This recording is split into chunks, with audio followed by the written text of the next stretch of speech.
16. Fear and Superstition. Good morning, friends.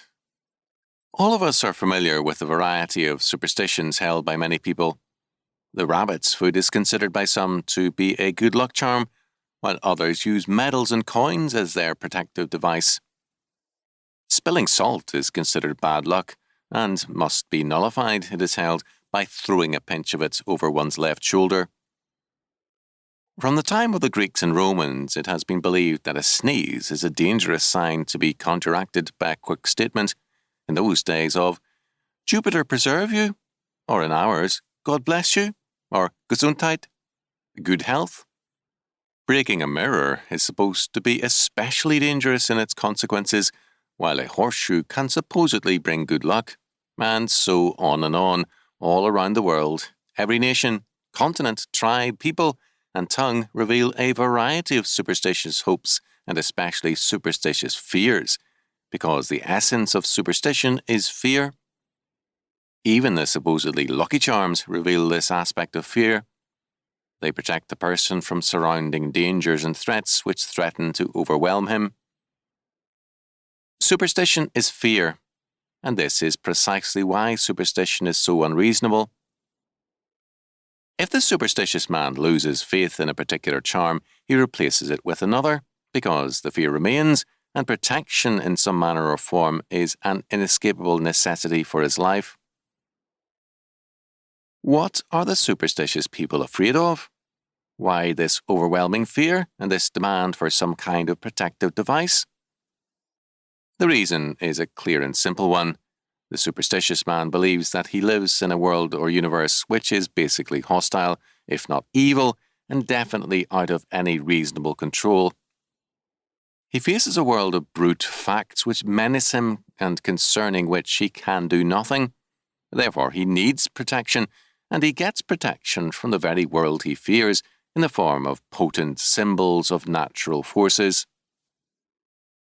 The superstitious man may say that he believes in God, but his God is a little god and a weakling. Most of the universe is out of his control, and he is unable to protect man from the consequences of this unregulated and demonic universe.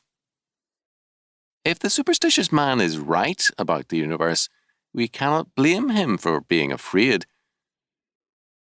When modern thinkers tell him that the universe evolved itself and is its own law, then he has every reason to be afraid, because in the name of science he is given a world without mind, heart, or conscience, a world without purpose and righteous control.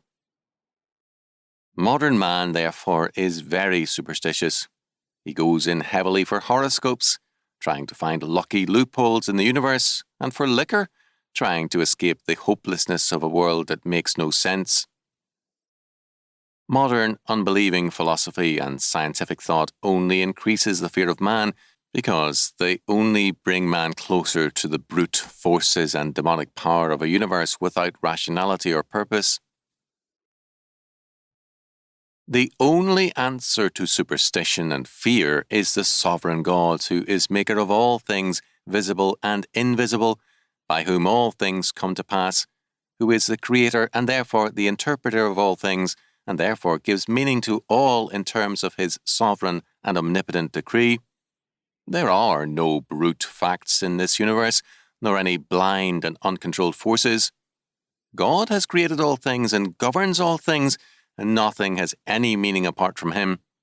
We cannot interpret a single fact in all creation apart from the Creator, for apart from him, nothing has any existence or meaning. Therefore, all things must be interpreted in terms of the total providence of God. When all things are interpreted in terms of their almighty Creator, it becomes apparent that when we walk as members of the body of Christ, all things have a blessed purpose for us. All things, whether immediately good or evil to us, are actually mediated to us through the will of God, and thus made to work together for good. Romans 8:28. We can therefore say with Paul, "If God be for us, who can be against us?" Romans 8:31. But if we are not living in the fear of God, we fall into the fear of things. into the fear of a purposeless universe and a meaningless life.